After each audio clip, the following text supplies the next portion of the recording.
중세 때 논쟁이 된 것은 신앙과 이성이라고 하는 주제였습니다.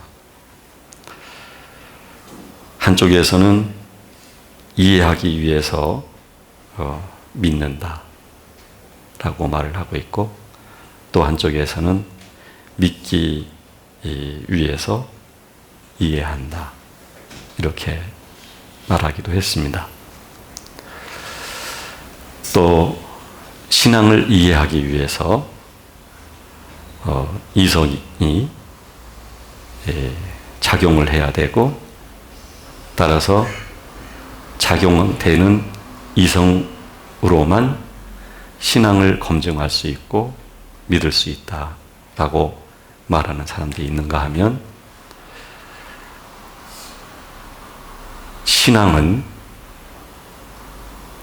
하나님에 의해서 경험되어진 것들을 이해하는 것이 이성이다 이렇게 말하기도 했습니다. 즉, 신앙을 이해하는 데 있어서 이성이 주체이냐 아니냐의 논쟁이었던 것입니다.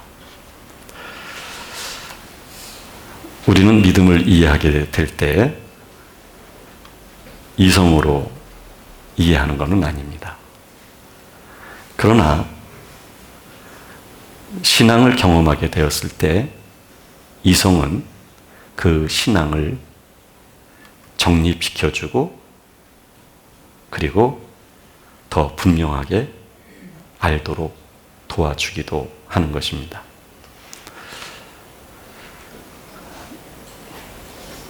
그러므로 하나님은 우리들을 하나님의 자녀로 그렇게 세워가시는 과정에 있어서 하나님도 우리들에게 설득을 해나가시는 분이다고 이렇게 말을 할 수 있습니다. 설득이라는 얘기는 내 편의 말을 상대방이 공감하고 내 편에 서서 함께 가는 것을 설득이다 이렇게도 표현할 수 있을 것입니다. 따라서 하나님은 우리들을 설득하시는 분인데, 이 설득은 단순히 지적 동의와 공감만을 의미하지는 않아요. 내가 상대의 말에 설득되었다라고 했을 때 상대의 말을 듣고 그 말에 동의하고 공감하다 보니 받아들여지게 됐다는 정도는 아니죠. 그 사람의 인격을 보는 거죠. 그 사람의 진실성을 보는 거죠. 인격과 진실성이 보여지게 되면 그 사람의 말을 신뢰할 수 있게 되는 것입니다. 이게 바로 설득이라고 이야기할 수 있을 거예요. 하나님께서는 우리를 설득하시는 방법이 하나님의 영이라고 하는 존재가 나라고 하는 영혼의 존재 속에 들어오시는 것입니다.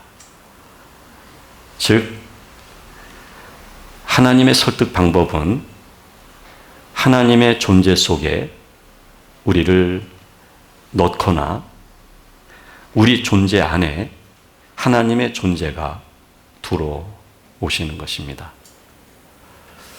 하나님의 성품과 하나님의 생명과 하나님의 인격이 우리 영혼 속에 들어오게 될 때 우리는 비로소 설득된 영혼의 마음을 가질 수가 있는 것입니다. 본래 우리는 하나님을 아는 사람들이 아니었고 하나님을 싫어했던 사람들이에요. 오늘 제가 기도 시간에도 기도했지만 우리가 싫어하는 건 뭐냐면 우리 성향이에요. 우리 안에 있는 성향이 좋아하는 게 있어요. 그리고 그 성향이 나아가는 방향이 있어요. 그 성향에 담으려고 하는 욕망이 있어요. 이거는 자기가 자기를 어떻게 하기가 어려워요. 이렇게 하면 안 되는데 하면서 되는 게 성향의 방향이고 성향이 가지고 있는 강한 힘이에요. 따라서 그 성향은 하나님을 거부하는 겁니다. 다른 말로 말한다면 하나님을 괴롭히는 거예요. 본래 하나님의 것이었어요. 모든 우주 만물과 모든 사람들은 하나님의 창조물이에요. 하나님이 우주 만물을 지금 운행하고 계시고 모든 사람들 또한 구속사 속에서 인도하고 계셔요. 우주 만물은 인간에 의해서 파괴되었지만 하나님의 지엄하신 그리고 위엄 앞에 그 질서를 유지하고 있는 건 사실이에요. 그러나 인간만은 하나님을 계속해서 거부하고 있는 것이죠. 하나님의 소유예요. 하나님의 주권 속에 있는 것들이에요. 그런데 인간의 성향은 자기를 자기의 소유로 만들려고 하는 성향을 가지고 있고 세상 것들을 자기 소유로 만들려고 하고 사람까지도 자기 소유로 만들려고 하고 있는 것이에요. 그렇게 성향이 추구하는 한 하나님을 거부하는 것이고 하나님을 계속해서 괴롭혀 드리는 거예요. 나를 사랑하신 분을.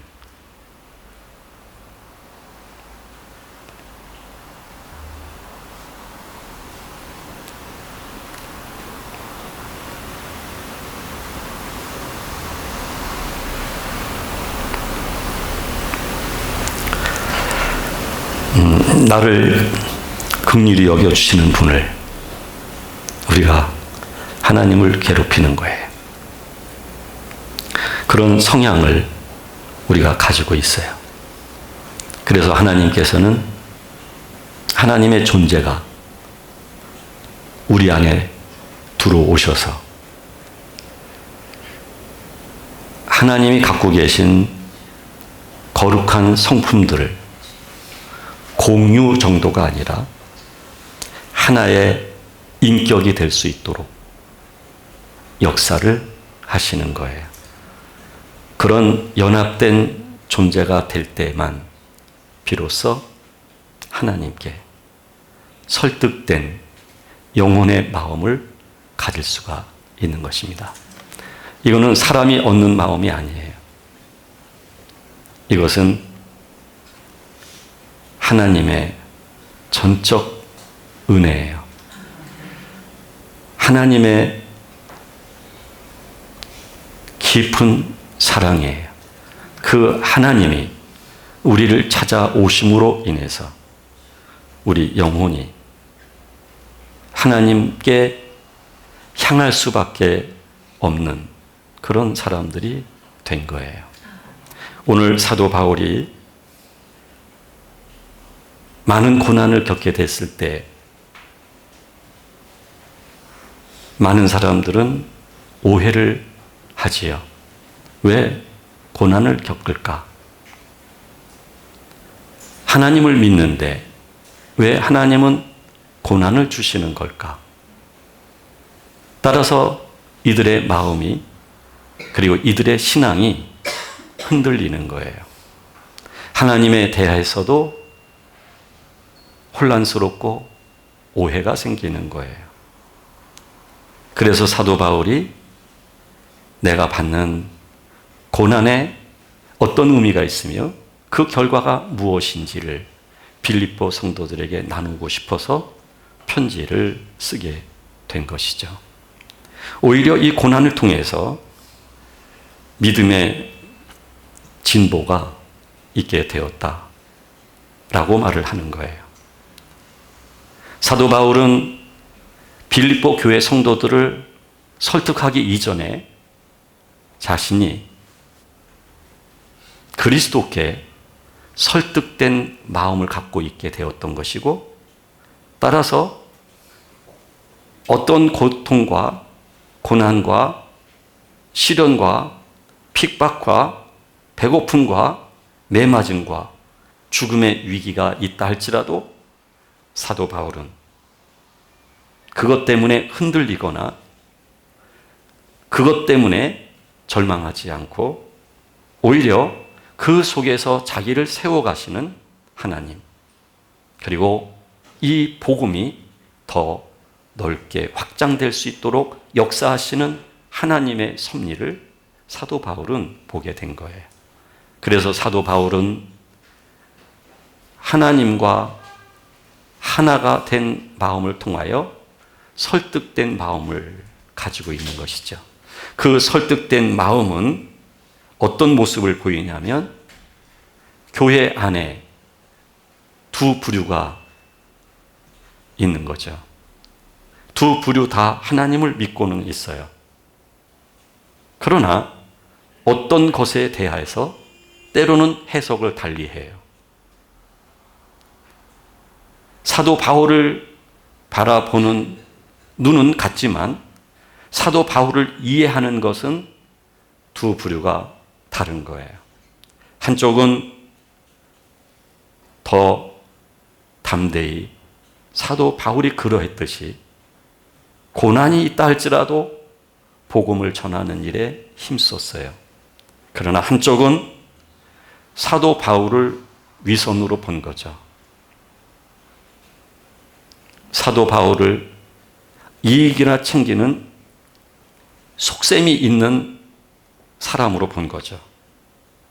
그래서 사도 바울의 마음을 괴롭힐 뜻을 가지고 복음을 전하긴 전하지만 사도 바울에게 괴롭히는 말과 행동을 하게 된 거죠.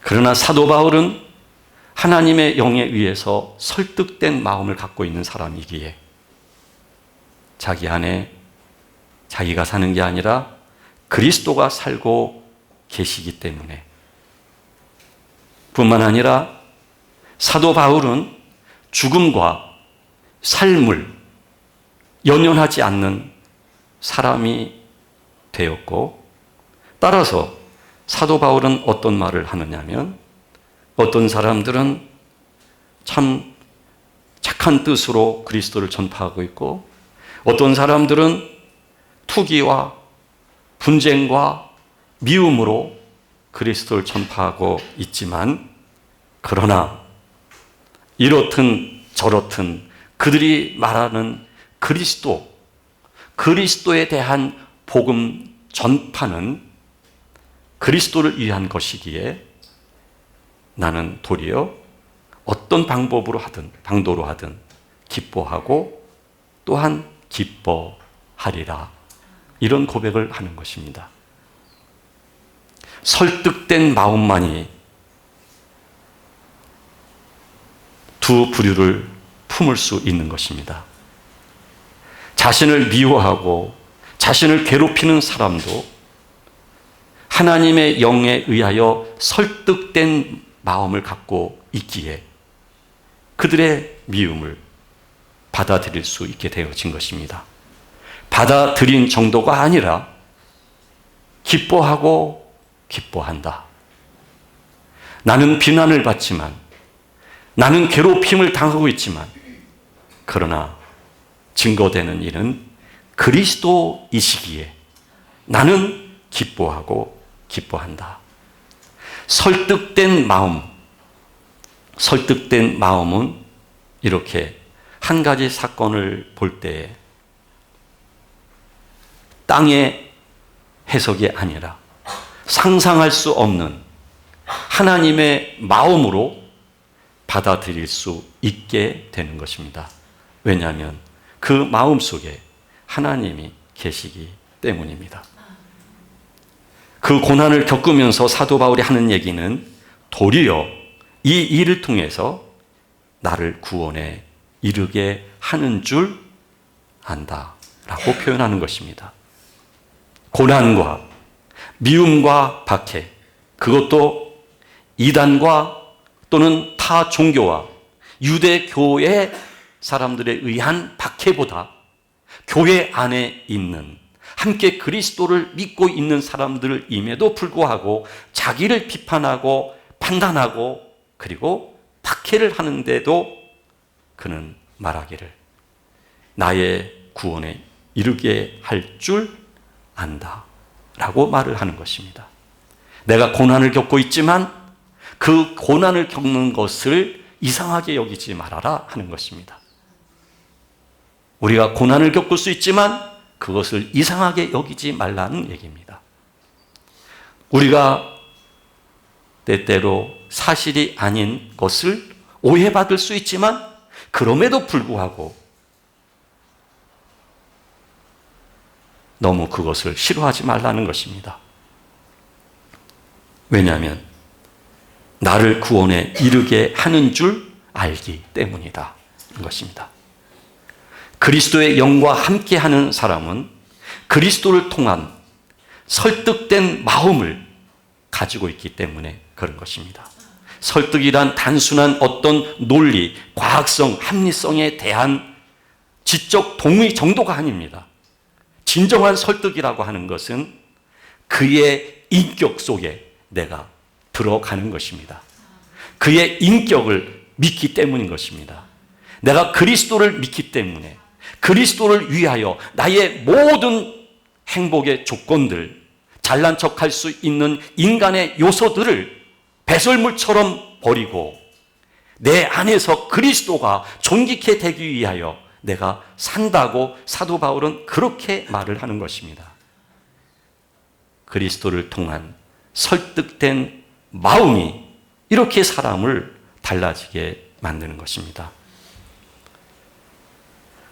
그래서 사도 바울은 한 걸음 나아가 더 이런 말도 합니다. 나의 간절한 기대와 소망을 따라 아무 일에든지 부끄러워하지 아니하고 지금도 전과 같이 온전히 담대하여 살든지 죽든지 내 몸에서 그리스도가 존귀하게 되게 하려 하나니 내게 사는 것이 그리스도니 죽는 것도 유익함이라. 하나님이 찾아오셔서 하나님에 의한 설득된 마음을 가진 사람은 살든지 죽든지 어떤 형편에 내가 놓이든지 가난하든지 부하든지 병들든지 그렇지 않든지 모든 사람이 나에게 선대하든지 모든 사람이 나를 핍박하든지 내 몸에서 그리스도가 존귀하게 되게 하기 위하여 그 모든 것들을 받아들일 수 있는 마음을 갖는다는 얘기입니다. 믿음의 본질이라고 하는 것은 나를 미워하는 사람을 믿음으로 미워하지 않도록 그 사람을 제압하는 게 아닙니다. 믿음의 본질이라고 하는 것은 내가 가난한데 그것을 하나님의 능력을 통하여 부하게 되어지는 환경적 변화가 아닙니다. 믿음의 본질이라고 하는 것은 환경과 사건과 사람을 내가 바꾸어가는 것이 아니라 그 사람들이 주는 부정적 아픔까지도 내가 그것을 받아들이면서 내가 하나님의 사람으로 구원을 얻는 자리에 들어가는 것입니다. 미워할 수 없는 자리, 용서하는 마음, 사랑하는 마음. 그래서 어떤 환경이든 내가 그리스도의 마음으로 살 수 있는 마음. 이게 믿음의 본질입니다. 우리는 그 믿음의 본질을 향하여 가는 사람들이지, 예수님을 믿으면 하나님이 잘 되게 하실 거야. 잘 되게 하시죠. 하나님이 축복하실 거야. 축복하시지요. 그러나 우리가 생각하는 잘됨과 우리가 생각하는 축복의 그 정도가 아니라, 하나님은 우리를 하나님의 마음을 가진 자로, 즉 하나님께 설득된 마음이라고 하는 것은 내 마음을 버리고 하나님의 마음을 내가 얻는 것을 말하는 거예요. 하나님의 마음을 가지게 됐을 때, 그때 문제가 될 것은 없는 거예요. 하나님의 마음이 내게 있을 때 문제될 것은 없어요. 내 안에 하나님의 마음이 없기 때문에 슬픈 거고, 내 마음에 하나님의 마음이 없기 때문에 내가 절망스러운 거예요. 현실에서 도망가고 싶은 거예요. 현실을 외면하고 싶은 거예요. 현실처럼 더 이상 살고 싶을 힘이 없고 그런 거예요. 하나님의 마음, 그 설득된 그 마음이 우리 안에 있을 때, 그때 비로소 모든 것을 받아들일 수 있는 마음이 생기는 거예요. 분명한 것은 하나님은 우리 한 사람 한 사람의 영혼 속에 오셨고, 부정할 수 없는 것은 하나님의 영이 우리 안에서 조용히 역사하고 계신다는 사실이에요. 우리가 숨을 쉴 때 공기가 우리 안에 들어오듯이, 보이지 않는 공기가 우리 안에 들어와서 우리의 몸을 유지할 수 있도록 하듯이, 하나님의 영이 보이지 않게 우리 속에 들어오셔서 이미 우리의 영혼 속에 함께하고 계시어요. 그래서 이미 우리의 영혼은 설득된 마음을 가지고 있어요. 심한 고통을 겪을 때는 설득된 마음에 의하여 설득된 자로 살아가는 것이 아니라, 그 심한 고통으로 인해서 설득된 마음을 내려놓고 고통에 반응하는 내 겉사람의 마음을 가지다 보니, 그 마음이 진짜 나인 줄 내가 착각하는 것 뿐이지, 그러나 사실은 내 안에 설득된 마음이 있어요. 그래서 그 고통이 더 누르고, 그리고 우리가 어느 정도 갔을 때는 이제는 내 겉에 있는 고통에 반응하는 내 마음이 아니라 정말 내 안에 있는 하나님의 영에 의하여 설득되어진 그 마음이 드러나기 시작하지요. 그 마음이 드러날 때 우리는 평안해져요. 그리고 이렇게 인도하신 하나님의 섭리가 느껴지고 받아들여지게 돼요. 더 이상 분노가 생기지 않아요. 더 이상 그것 때문에 절망하지 않아요. 오히려 그것 때문에 소망을 가지게 돼요. 그것 때문에 내가 하나님 아버지를 더 사랑하는 마음, 그것을 내가 받아들이고 담을 수 있는 마음, 이 마음을 주신 하나님 아버지를 송축하게 되는 거예요. 여기서 발생되는 게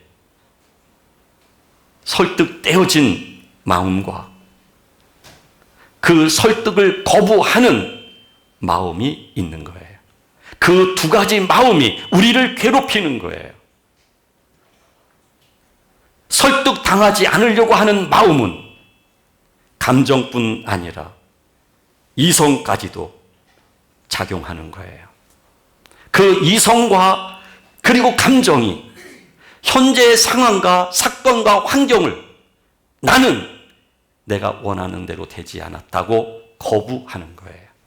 심지어는 우리 안에 하나님의 영을 통하여 설득되어진 그 마음까지도 거부하는 거예요. 여기에는 음부와 같은 고통만 있을 뿐입니다.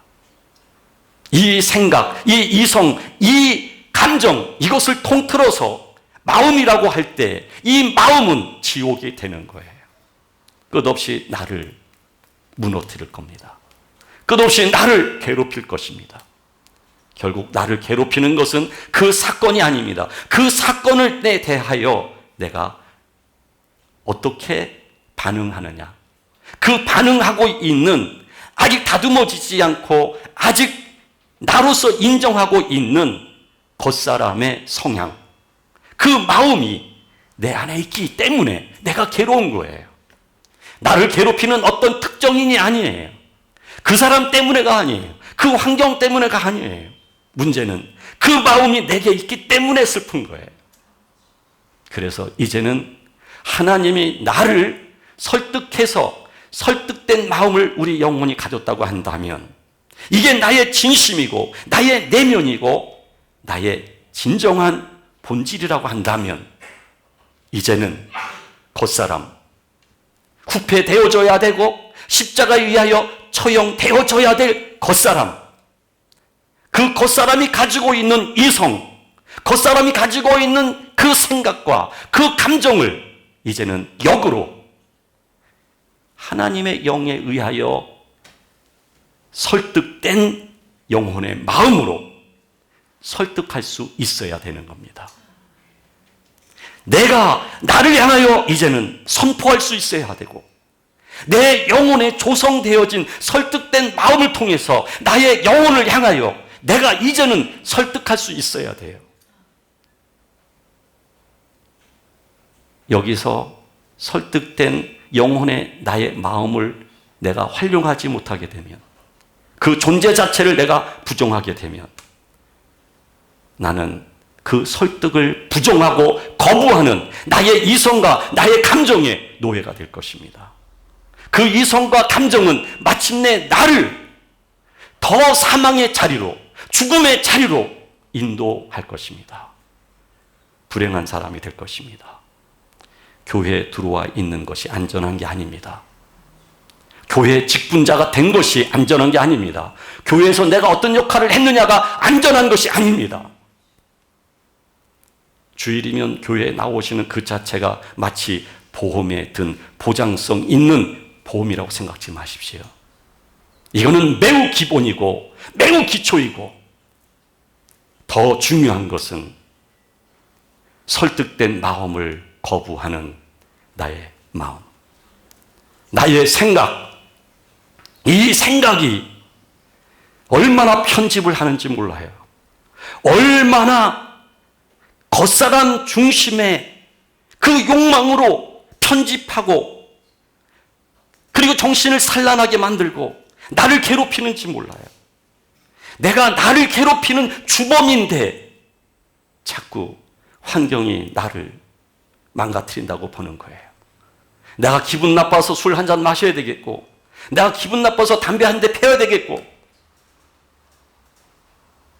내가 기분 나빠서 저 사람 받아들일 수 없고 나 저 사람 때문에 못 살겠고 이거는 그 사람 때문에가 아니에요. 설득된 마음을 역으로 거부하는 내 겉사람의 이성과 마음이죠. 여러분, 우리 이성이 얼마나 무서운 적인지 아셔야 합니다. 내 생각이 얼마나 무서운 건지 아셔야 합니다.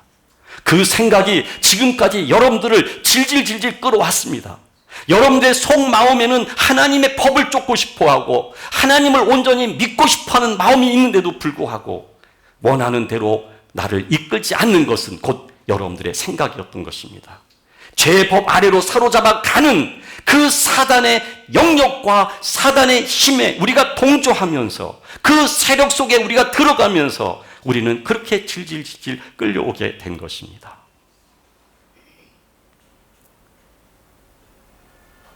이제는 허용하면 안 됩니다.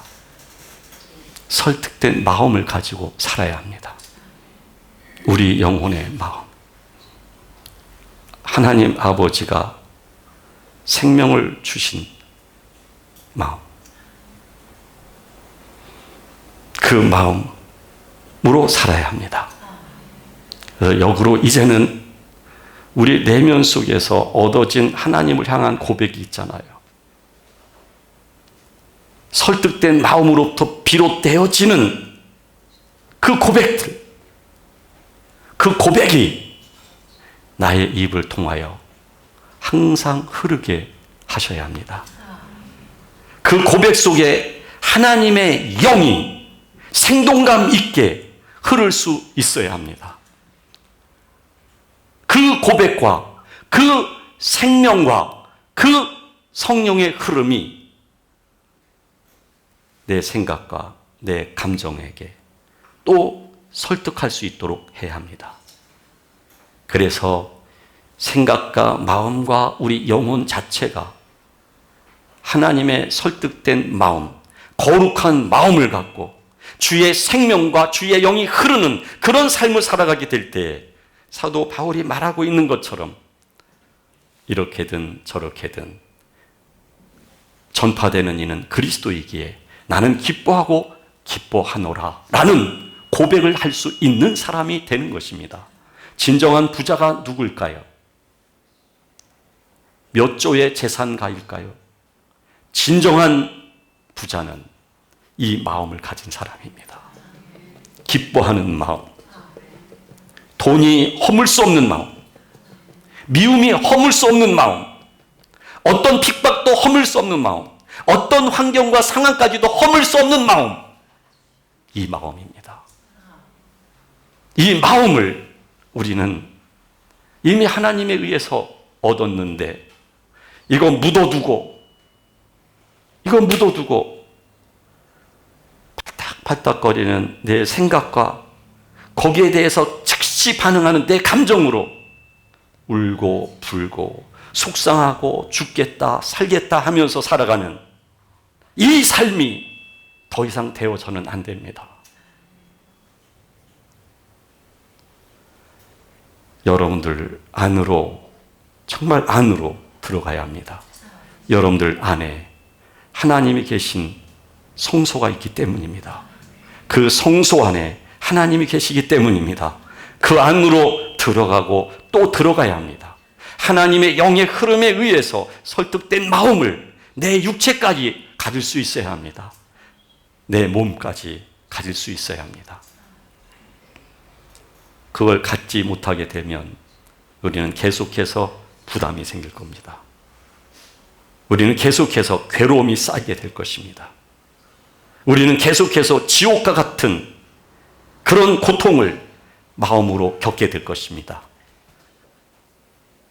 그런데 이런 것이 없다고 한다면 우리는 정말 버린 자가 되는 것입니다. 이 부담, 불편함, 이 고통스러움, 음부와 같은 아픔이 있어야만 우리는 이 아픔 속에 우리는 더 이상 살고 싶지 않아 하나님 앞에 나 자신을 드리고 하나님의 뜻에 나 자신을 포기할 수 있고 십자가 앞에 나 자신을 부정할 수 있는 결단을 하게 될 것입니다.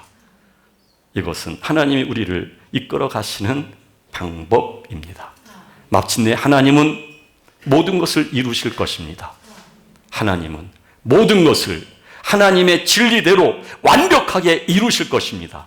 그날 그 영광스러운 그 자리에 우리가 영원히 참여해야만 할 것입니다. 기도하겠습니다.